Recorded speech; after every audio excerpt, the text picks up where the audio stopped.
কাঁঠাল খাওয়ার পরে 4টি খাবার খাওয়া যাবে না। এটা কিন্তু কাঁঠালের সিজন, তাই না? অনেকে কিন্তু একসঙ্গে 30টা 40টা 50টা 60টা পর্যন্ত রুয়া খেয়ে ফেলে। এরকম লোক আছে না নাই? বাহাদুর প্রমাণ করে নিজেকে। মনে রাখবেন, অতিরিক্ত কোনো কিছু খাওয়াই ঠিক না। কাঁঠাল খাওয়ার পরে প্রথমে যে খাবারটি খাবেন না, পেঁপে। সেটি কি বলেন প্রিয় ভাইরা?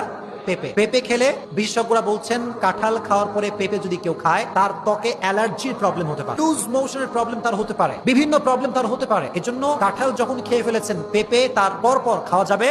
2 নাম্বার, কাঁঠাল খাওয়ার পরে কোনোভাবেই আপনি সঙ্গে সঙ্গে দুধ খাবেন না। বলেন কি খাবেন না? দুধ খাবেন না। দুধ খেলে বিশেষজ্ঞরা বলছেন যদি কেউ কাঁঠাল খাওয়ার পরে দুধ খায়, তার পেটটা ফুলতে পারে। তার পেটটা কি হতে পারে? ফুলতে পারে। ইভেন তার ত্বকে ফুসকুড়ির সমস্যা হতে পারে।